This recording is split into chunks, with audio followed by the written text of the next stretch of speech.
오늘 예배 가운데 함께 기도하는 모든 믿음의 성도님들에게 하나님의 은혜가 임하기를 간절히 바라고 원합니다. 어제는 우리 교회에서 장로님들과 함께 정책 세미나를 열었습니다. 밤늦게까지 계속해서 교회에 대한 여러 가지 현안들을 이야기하고 또 사람을 세우는 모든 일들의 초안들을 잡는 시간들을 겪었습니다. 늦게까지 수고한 우리 장로님들을 위해서 여러분 기도해 주시고 또 오늘 하루를 우리와 똑같이 시작할 텐데 하나님께서 새 힘 달라고 또 함께 의논한 모든 의제들을 통하여서 우리 교회가 2023년도에 나아갈 바를 잘 정할 수 있게 달라고 함께 마음을 모아 중보해 주시기를 바랍니다. 오늘 말씀을 보면 르무엘 왕이 말씀한 바 곧 그의 어머니가 그를 훈계한 잠언이라 이렇게 이야기하고 있습니다. 르무엘 왕, 그러면 르무엘이란 이름은 성경 가운데 이곳을 빼고는 나오지 않습니다. 그래서 이 사람이 누구인가 궁금해하는 사람들도 많지만 솔로몬 왕은요, 어렸을 때 솔로몬의 이름이 여러 가지로 불렸거든요. 솔로몬이라는 이름도 있지만 여디디아라는 이름도 있고요. 그 가운데 또 하나의 이름이 르무엘이라는 이름입니다. 여호와를 위하여 드린 자, 이런 뜻의 이름이 있습니다. 그래서 이 잠언은 솔로몬의 잠언으로 보는 것이고, 그리고 솔로몬이 어렸을 때에 그의 어머니가 해준 그러한 모든 말씀을 엮어서 잠언으로 만들었다라고 생각하고 이 말씀을 함께 보려고 합니다. 그런데 어머니가 아들에게 해주었다면 이것은 정말로 사랑으로 또 그 아들을 잘 키우기 위한 그러한 말로서 아들에게 전해주었겠지요. 2절 말씀을 보면 이렇게 이야기하고 있습니다. 내 아들아 내가 무엇을 말하랴? 내 태에서 난 아들아 내가 무엇을 말하랴? 서원대로 얻은 아들아 내가 무엇을 말하랴? 내가 무엇을 말할까 무엇을 말할까 연속 3번이나 거듭해서 아들에게 이야기하고 있습니다. 어머니의 마음이 얼마나 중요한 것을 말해주고 싶은지 그것을 우리에게 거듭 느끼게 하고 있지요. 그런데 무엇을 말할까 고심하고 고심해서 아들에게 해주는 말, 그 말의 첫 번째 메시지는 하지 말아야 할 것을 이야기하고 있습니다. 첫 번째, 왕으로 이제 세움받을 그 아들에게 너는 힘을 여자들에게 쓰지 말며 왕들을 멸망시키는 일을 행하지 말지어다. 그리고 르무엘아 포도주를 마시는 것이 마땅하지 아니하다. 여자들에게 힘을 쓰지 말고 그리고 멸망시키는 일을 하지 말고 또 포도주에 빠지지 말라. 이렇게 이야기하고 당부하고 있습니다. 왕에게 있어서 그 힘을 바른 곳에 쓰고 또 왕들을 멸망시키지 않는 정도를 걸어가는, 그리고 술 취하지만 않은 사람이 될 수 있도록 그렇게 이야기하고 있는 것이죠. 이것은 그 당시 왕에게도 필요하지만 지금 이 시대의 우리들에게도 필요한 줄로 압니다. 여자들에게 힘을 쓰지 말라라는 것은 또 이성에게 또 음란과 쾌락에 힘을 쓰지 말라 이렇게 이야기하는 것이겠죠. 여러분, 이 시대가 음란한 것들에 많은 힘을 쏟고 있습니다. 엊그제 일어난 이태원의 참사도 생각해보면 정말로 근본 없는 축제가 우리나라 가운데 와서 많은 젊은이들이 광란의 밤을 보내면서 음행과 쾌락을 쫓다가 그 가운데 안타까운 결과들을 맞이한 것을 볼 수가 있게 됩니다. 또 사고를 당하고 슬픔 가운데 있는 사람들에게 무엇을 말할 수 있겠습니까? 아무도 그들을 탓할 수 없고 무엇이라고 할 수 없겠지만, 그러나 이 시대의 문화를 봐야 돼요. 이 시대의 문화가 얼마나 허망하고 이 시대가 쫓고 있는 것이 얼마나 헛된 것인가, 그것을 우리의 마음속에 생각할 수 있어야 될 것입니다. 또 왕들을 멸망시키는 길을 따라가지 말라 그렇게 이야기하고 있습니다. 우리가 하루하루 행하는 것들이 우리의 삶을 살게 하는지 아니면 우리의 삶을 멸망하게 하는지 이것들을 마음에 돌아볼 수 있어야지만 이 잠언의 교훈이 우리에게 살아있게 되는 줄로 믿습니다. 그리고 독주를 마시지 말라, 포도주를 마시지 말라 이렇게 이야기하고 있지요. 포도주와 독주는 정신을 흐리게 하고 우리의 판단을 흐리게 하는 것입니다. 우리가 온전히 깨어있고 성경은 우리에게 이야기하지 않습니까? 술 취하지 말라, 이는 방탕한 것이니 우리가 힘써야 될 것은 세상의 포도주, 세상의 독주와 같은 것이 아니라 오직 성령의 술이 우리에게 있어야 할 줄로 믿습니다. 우리가 주일 예배를 통하여서 말씀을 하는 것처럼 예수님께서 우리에게 위로부터 부어주실 능력을 기다리라. 그 능력이 우리의 삶을 새롭게 하고 담대하게 하고 힘나게 하는 것처럼 우리의 삶에는 오직 성령의 힘, 성령의 능력만이 우리의 마음과 가슴 속에 기억되어야 될 줄로 믿습니다. 세상은 포도주라는 술을 생각하지만 우리는 성령의 술에 취할 수 있는 믿음의 삶이 되시기를 간절히 축원합니다. 이 세 가지를 하지 말라 이렇게 말씀하신 이후에 8절 말씀 가운데 보면 왕이 힘써야 될 한 가지를 이야기하고 있습니다. 함께 읽어보겠습니다. 너는 말 못하는 자와 모든 고독한 자의 송사를 위하여 입을 열지니라. 8절 말씀 가운데 이제 르무엘에게 이야기하고 있는 것은 어려운 자를 돌아보고 왕은 힘 있는 자 아니겠습니까? 힘 있는 자가 되어서 힘없는 자를 생각하라 이렇게 이야기하고 있습니다. 우리가 살아가면서 이 세상 가운데 기억해야 될 것, 하나님께서는 믿음의 사람들에게 늘 힘 있는 자가 연약한 사람을 책임지라 이야기하고 있습니다. 우리들의 삶에도 우리가 꼭 왕으로서가 아니라 이 땅에 하나님께서 권능을 주시고 또 성령을 주시고 먼저 우리의 삶에 복음을 허락하여 주신 믿음의 사람으로서 나보다 연약한 사람들이 누구인가? 우리의 마음속에 내가 품어야 될 사람이 누구인가? 그 사람들을 돌아보고 그 영혼들을 위한 믿음의 기도와 복음의 전도를 행하는 사람들이 이 말씀대로 살아가는 사람일 것입니다. 오늘 한 날도 어려움 가운데 있는 모든 사람들이 누구인가 돌아볼 수 있는 그러한 마음들이 있기를 간절히 바라고 원합니다. 특별히 로마서에 보면은 이 세상 가운데 살아가는 성도들에게 웃는 자와 함께 웃고 우는 자와 함께 울라 이렇게 말씀하셨지요. 우리가 이 시대에 이 나라와 함께 울어야 될 줄로 믿습니다.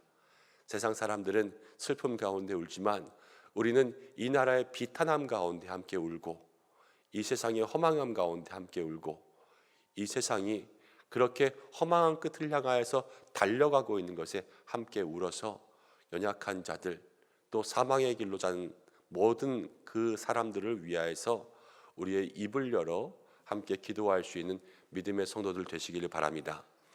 그 이후로 10절 말씀에 보면 이렇게 이야기하고 있지요. 누가 현숙한 여인을 찾아내겠느냐? 그의 값은 진주보다 더하니라. 어머니의 잠언이에요.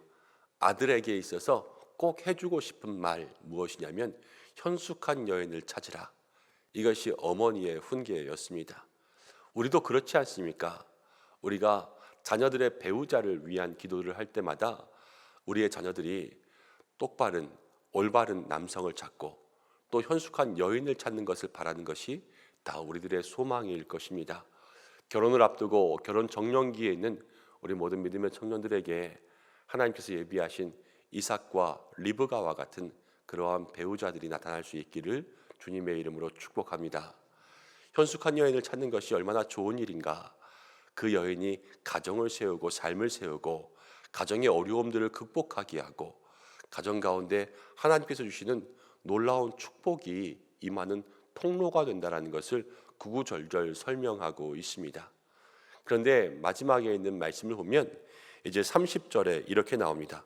고운 것도 거짓되고 아름다운 것도 헛되나. 우리가 세상을 살아가면서 생각해 보면 우리는 늘 현숙한 배우자를 찾으라 이야기하지만 많은 젊은이들이 현숙한 배우자를 찾기보다는 자기들의 눈에 좋은 사람들을 찾을 때가 얼마나 많은지 모릅니다.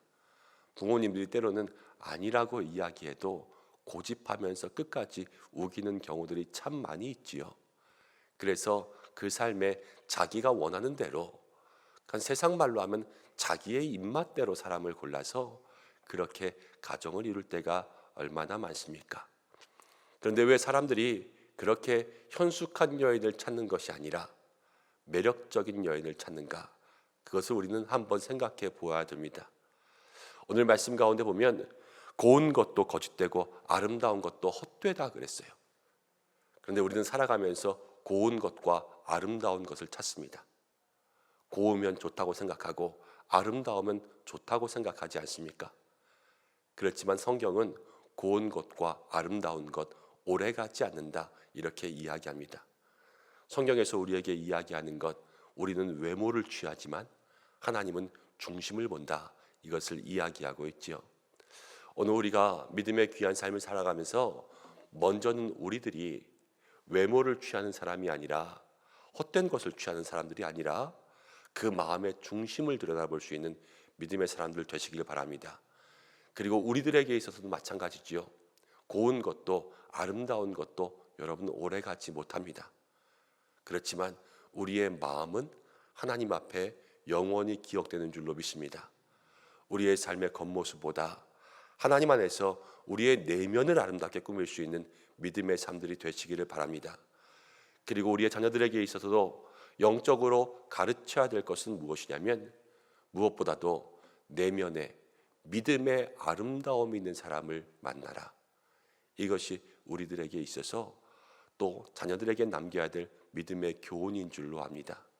아마 이태원 참사에 또 어려움, 큰 사고를 당한 젊은이들 중에서는 친구를 따라간 사람들도 있을 거예요. 친구들과 함께 어울려간 사람도 있을 것입니다. 아름다운 것, 고운 것을 찾아서 젊었을 때에 좋아 보이는 것들 따라가다 보면 그러한 일들을 당할 때도 있겠지요.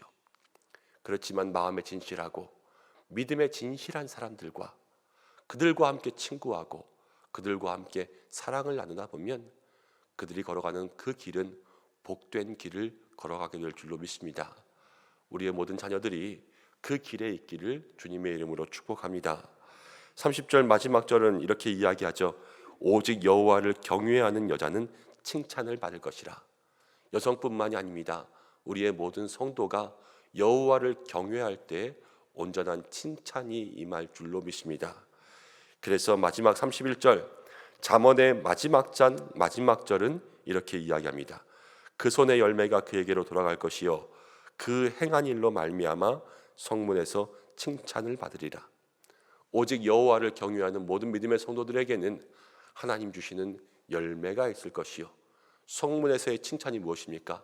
하나님뿐만이 아니라 사람들에게도 인정받게 되리라 말씀하는 것이죠. 잠언 전체가 우리에게 지혜를 이야기했습니다. 지혜는 여호와를 경외하는 것이 지혜의 근본이라 그랬습니다. 이 잠언 전체를 우리의 마음속에 기억하면서 우리가 가장 중요하게 또 끝까지 기억해야 될 믿음의 말씀 중에 하나는 여호와를 경외하는 자가 모든 것을 얻고 여호와를 경외하는 자가 하나님께 인정받고 여호와를 경외하는 자가 사람들에게도 인정과 칭찬을 받게 된다. 이것을 마음속에 기억하고 잠언 1장부터 31장까지를 통하여서 우리의 삶에 여호와를 경외할 수 있는 믿음의 모습들이 다시 한번 새로워질 수 있기를 주님의 이름으로 축복합니다. 특별히 한 주간 동안 이태원 참사를 위해서 슬픔당한 모든 사람들을 위해서 기도해 주시고 또 모든 일들이 빨리 수습될 수 있도록 여러분 함께 중보해 주시기를 바랍니다. 기도하겠습니다. 고마우신 아버지 하나님, 잠언을 통하여서 다시 한번 우리에게 삶의 교훈과 지혜를 주시는 줄로 믿습니다. 이 땅을 살아가면서 하지 말아야 될 일들과 또 해야 될 일들을 구별할 수 있는 저희들 될 수 있도록 도와주시고 우리들에게도 우리들의 자녀들에게도 먼저는 내면과 우리들의 믿음의 모습을 살펴볼 수 있도록 인도하여 주시고 이 세상의 아름다운 것, 고운 것, 이 세상의 매력적인 것들에 우리의 마음이 현혹되지 아니하고 날마다 마음의 중심을 보시는 하나님께 우리의 삶을 드릴 수 있도록 인도하여 주셔서 여호와를 경외함으로 하나님께도 칭찬을 얻고 모든 믿음의 사람들에게도 칭송을 얻을 수 있는 인정받는 사람들 될 수 있도록 역사하여 주옵소서. 잠언의 모든 말씀들이 우리에게 은혜가 되어 이 삶의 교훈들로 하루하루를 살아갈 수 있도록 역사해 주옵소서. 오늘 한 날을 살아갑니다. 우리의 성도들을 지켜주시고 새 힘을 더하여 주시고 어떠한 환경과 상황 가운데 있든지 간에 여호와를 경외할 수 있는 믿음으로 승리하게 인도하여 주옵소서. 육신의 어려움, 마음의 어려움, 생활의 어려움들이 있습니다. 주께서 불쌍히 여겨주셔서 능력의 오른팔로 구원하여 주시고 삶과 가정과 자녀 모든 것에 형통케 하시는 주의 은혜가 있게 축복하여 주옵소서. 이 나라를 지키시고 온 열방과 선교지 가운데 주여 함께 하시고 오늘 새벽에도 주님 앞에 기도하며 나아갑니다. 주님 역사하여 함께 맡기고 의지하오며 예수님의 이름으로 기도드립니다. 아멘.